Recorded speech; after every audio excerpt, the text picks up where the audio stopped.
Hands back, palms back, reach back, and then come backward. 1,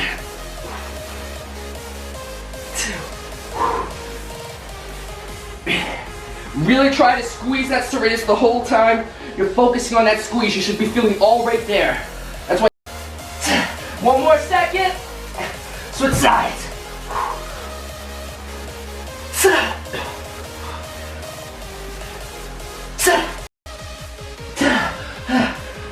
Come on, fire it up, let's go. This is for all experience. Squeeze, come on. Last one of this routine. I'm gonna choke up on my band, not too much, just so I have a little bit of tension. I'm gonna set my shoulder back in the joints. I'm gonna kind of let my arm settle down towards the ground, so I'm not hiking my shoulder in my ear or overly squeezing it away from my ear either. And then you're just gonna slowly reach your arm overhead. And as you reach your arm overhead, you're going to feel your shoulder blade kind of glide up and away, following the same direction as your fingertips, and then you're gonna come back up. And you're gonna do this several times. If you're not sure what to feel, what you wanna do is you can actually find in between your shoulder blades and then push through your arms, find the muscles on the sides of your rib cage or your serratus to, again, lift your whole body upward. And you're gonna do this a few times. So you just wanna think about as you do this, letting your spine and your ribs kind of move in between the shoulder blades. And you could do this up to the part. And then all you're gonna do is just slide your hands up the wall. And as you slide your hands up the wall, you'll feel your shoulder blades again upwardly rotate or glide up and away. And then you'll come back down. And you'll feel those same muscles turn on that you did when you were lying on your back doing that band pull. Again, you could do this about 8 times. If you feel your thumbs back, so your pinky fingers come off of the wall. You're gonna place your hands back down on the wall and then lower your elbows down. Let's try that one more time. You'll slide your hands up, float the fingers off of the wall to feel a little bit of activation between your shoulder blades. Place your fingertips back on and lower. So you could really use anything from a kettlebell to a weight to a can of soup, really anything you have available. And all you're gonna do is just punch up. And again, it's not much range of motion here, but there's just that little range of motion right there that's gonna be really beneficial. And again, then allow your shoulder blades to slide together towards the spine and repeat this process. To feel this movement a bit better, you can try it with a TheraBand around your shoulder blades. You can also challenge yourself a bit more by doing this on all fours or in a fully loaded plank position. Forearms on the wall instead of your hands, similar to this exercise. And for a greater challenge, you can try to externally rotate your shoulder bones by using a TheraBand around your forearm and pulling outwards.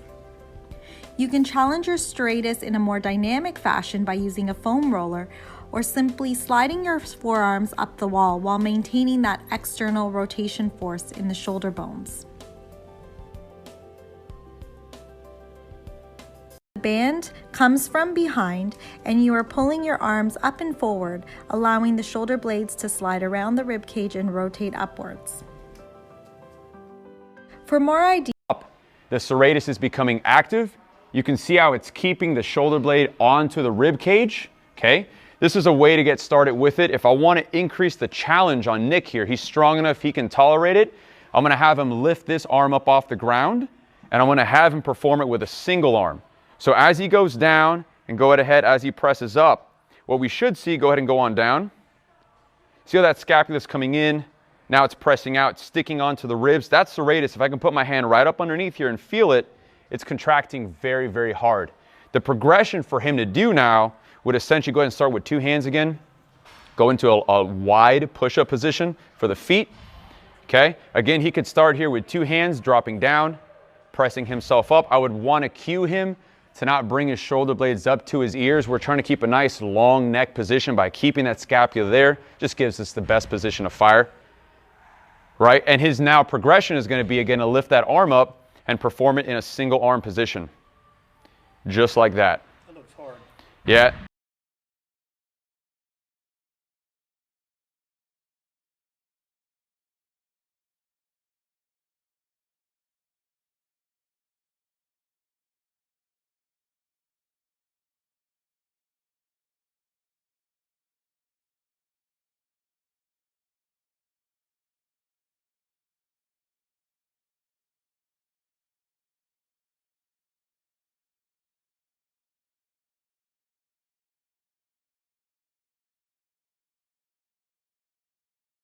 slide her arms against the wall. It's actually her body weight against the wall that's creating some friction. Good, let's see that again. All right, so this is not a bad exercise. I do have my little issues with it. I think it kind of limits how much flexion we can get. Of course, if we limit flexion, we're not getting all the upward rotation we can. From my math activation, you guys will see probably their hands a little higher than they normally would to start, otherwise you will run out of foam roll. Just going to draw in, now go ahead and push up. You guys can see we have nice, smooth flexion. We have all the upward rotation we can get because Yvette can actually lean forward and the wall, her face doesn't get in the way of the wall. All right, and back down. Go ahead and this time. This is a little tricky to get set up on your own, just so you know, guys. It'll take a little bit of practice. Now, what I've done is if she has a fit loop around her forearms, and I cue her to make sure that she stays parallel here, as in elbows don't flare out and hands can't collapse inward, she has to then work to keep an external rotation at the shoulders, which is going to reciprocally inhibit subscapularis and ensures that this stays totally serratus anterior. We don't have subscapularis. I want you to try to not elevate in here. Good. All the way up. And this is actually a pretty good progression right here. This is very challenging for Yvette. Outward. Elbows stay tucked in. Draw in. Good. Now try to press up. Keeping those scapula depressed. Good. Try to keep your wrists straight. Like I said, this might be a step beyond where I would have Yvette go if she was training with me, but I wanted to Therefore, it can be a good option if you're someone with neck sensitivities or looking to reduce upper trapezius contribution. And secondly, whether you move your arm through flexion, abduction, or scaption does not seem to matter significantly, as studies by Escamilla et al. And Mosley. It is important to think about pressing the ground away from you as you transition in and out of the downward dog position, as this will help maintain scapular protraction. Exercise 4, push-up plus to dolphin pose. This exercise is very similar to the previous one, but rather it is performed on your forearms instead of your hands. By keeping the forearms parallel, you are able to maintain the shoulders in an externally rotated position as far as possible while maintaining good technique. Pull your arms back down and then repeat. Think about pushing the wall away from you as you slide up, or alternatively, think about bringing your shoulder blades out and around you. Both of these, then repeat. This can also be progressed to higher levels of arm elevation to facilitate scapular upward rotation. As you increase the arm angle, lower the anchor in order to maintain. Take a band and wrap it around your back. Reach your arms out and toward each other into a hugging motion in order to maximally separate your shoulder blades. Control the movement back, bringing your shoulder blades together, and then repeat.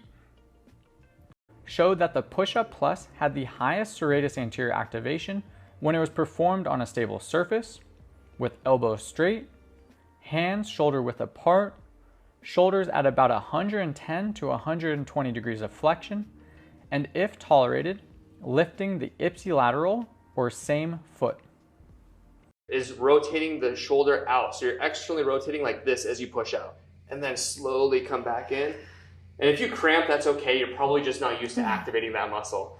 And then push out, shoulder blade out, rotate, good, and then come back. That's fine.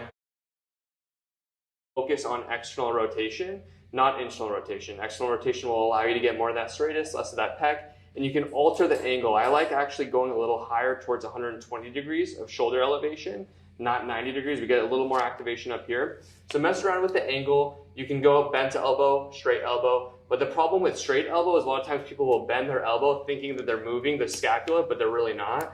So that's why I like bending the elbow, making sure the motion has to come from the shoulder blade with this variation of the serratus exercise. So in a position to get your pec minor to isolate like this. So we're going to shrug down, this will fall, and we're going to push up, kind of bend over just a little bit. You're going to hold that top position. You can also just hold it isometrically for a little bit if you want to as well to help get engaged. So it's right. So if you have a really tight pec minor or you're having shoulder issues, you can give this a shot. Coming in at number 15 is the push-up. Very easy, very effective exercise, very old, everybody knows this one. You can do them just with your own body weight. I like to do them with my feet elevated because athletes like I do, you probably won't feel this exercise as much because you will not be able to go that deep with a dumbbell. Forward. Remember from the anatomy, the lower part of the pecs assist in shoulder flexion. Feel the muscle that you're contracting here, aka use the mind-muscle connection, and you don't need to fully lock out. You have the wide grip variation, but you also have the close grip variation that targets a bit more of the triceps. Constant tension on your pecs, thus making your pecs work the full range of motion. When you're doing this exercise, you must keep the arch as much as possible, hence you cannot go heavy on this exercise, and it is not cables are coming from and how your torso is situated. You're always turning the chest, but just from different angles. What I'm doing here, I'm mostly focusing on the sternocleidomastoid. So here there's no triceps involvement, only your pecs are working here. Is to target the upper pecs of your chest. What I like about this machine in particular is that the handles are quite unique part of the pecs. The great things about this machines really is that you have this unilateral. The dumbbell chest press is one of the most important exercises to build your chest. It is a very effective compound movement that involves no stress. A study by Trebs et al. Found that, supported by numerous studies, to be one of the best exercises for optimal chest development. By the way, all the scientific studies mentioned in this video are linked below. The staple exercise used by all bros to develop their chests. It is also highly supported by literature as a good exercise for overall chest development. For example, this study by Lover et al. When it comes to the decline bench press, there's a lot of debate whether it is better than the flat bench press. The literature findings are also not consistent. Some studies have found higher muscle activation for the sternocleidomastoid when performing with the fingers during this exercise. We're going to make sure that our elbows are flared up and out, that way we target the upper chest, and we're going to push these plates forward in a straight line, fully extending the arms and flexing the tricep as you get further into our chest, making sure that we're activating that upper chest as we come up and not curling the weight up so your whole sides, because we don't want to have an uneven chest. That would just be no bueno for gains. So make sure you add this exercise, turning it into more of a press, which we do not want to do. Also, you'll notice on this fly, I am not selling short on the range of motion. I am getting as chest. You're going to slowly press those weights up at the same time, stretching those legs straight out. And then when the weights come up, and you're going to have your legs straight out. Now, when you bring those arms up, you want to bring those legs up at the same time. More of an external rotation motion or just a pure horizontal extension motion. And go from the clavicle, the collarbone here, under there, right down into the belly of the pec major. Okay, so that's down here closer to the wall, and I'm driving this fist into the wall. Hold for 5 seconds, and then you switch. So go as far as you can. Here I can push the fist in the wall. Here I can't touch the wall, but I'm still trying to reach it. Still activating as much as I can.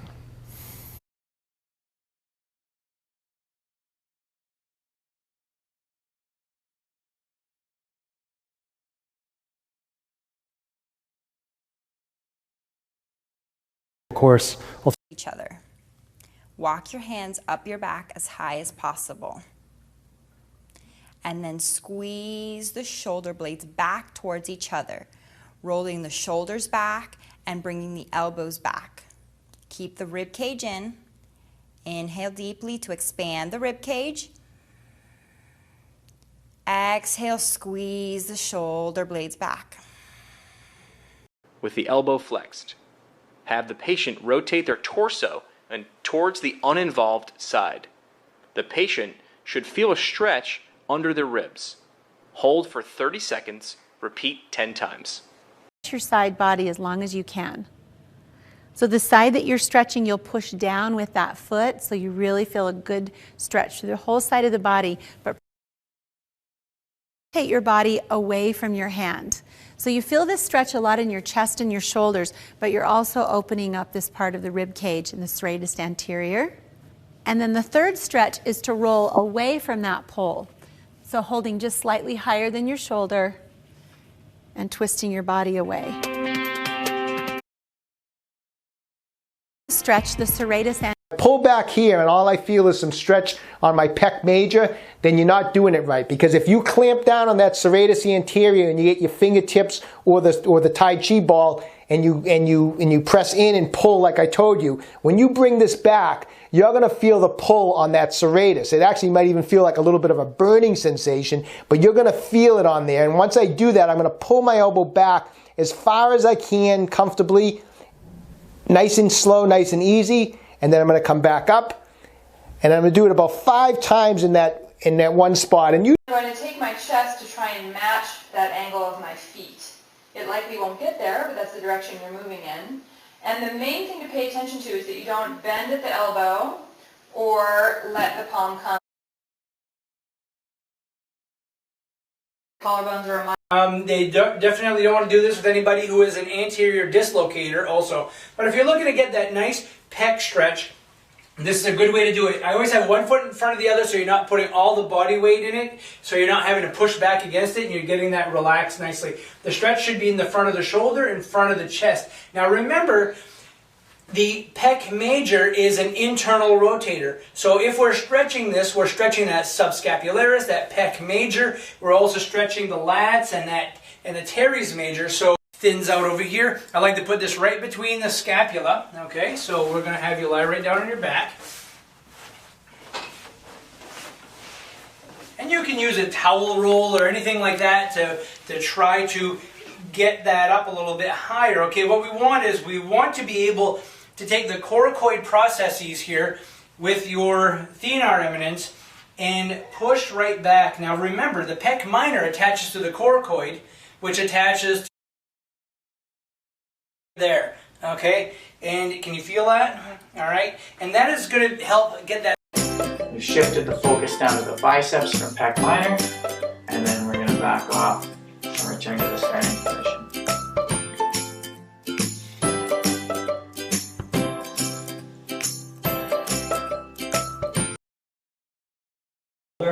I'm going to position.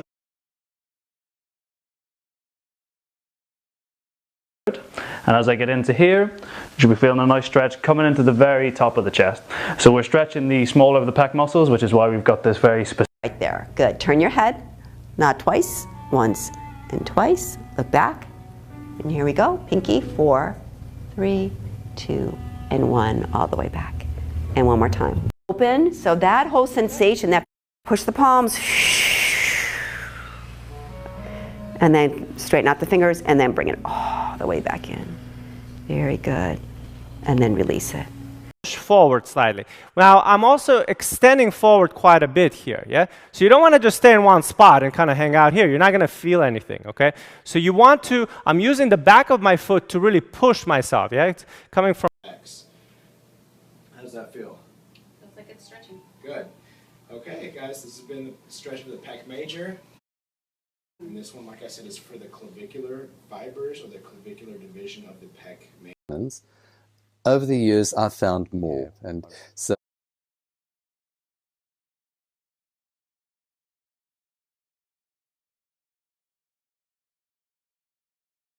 there are 3 of them that we need to talk about. We've got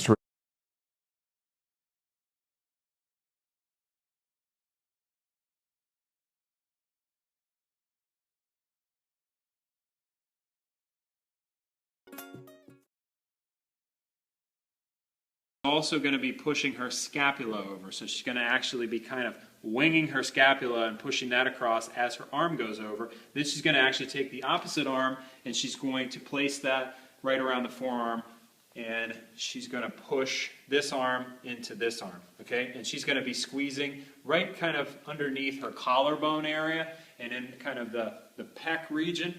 and she's going to be getting a little bit of a contraction there. Okay, she's going to hold that for 6 seconds in the head.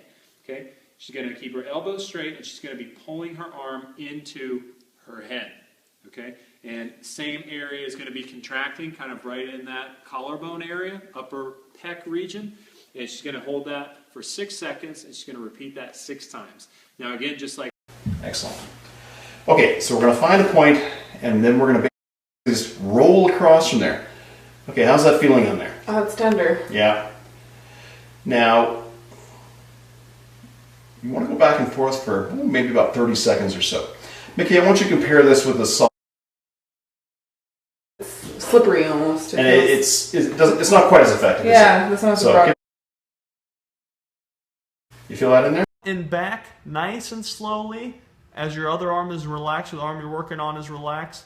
Really trying to go nice and slow, finding those trigger points. So if you find anywhere that's tender, you just lay right on it, hold, and move nice and slowly underneath the collarbone. Once again, or by using a ball on it. So if you're finding that you can't get really effectively just staying there, holding it, using your hands, you can do it against the wall. It's definitely more aggressive, so you got to take it easy and go slow with it. But again, you're going to take that ball, you're going to try to kind of pull that pec out of the way, the pec major, and try to get underneath it. And again, you should be able to feel some tenderness there. Then you're going to go over to that wall, and you're going to lean into it. It's best to actually have this arm up a bit because it'll take your pec major out of the way even more for you and allow you to get deeper in there. And then you're going to apply that pressure right into that pec minor. Again, you're just going to hold. Muscle move 5 to 12, 15 times. Make this back and forth between the two. And you can do it fast, and you can do it slow. A lot of times when I'm really getting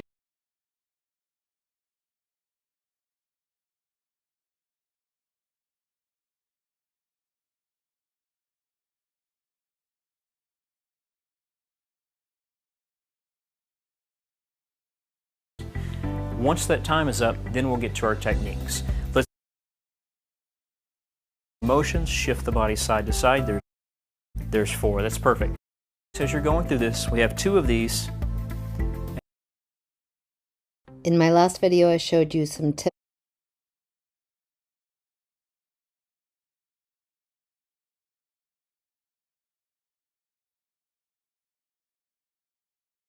Definitely please leave some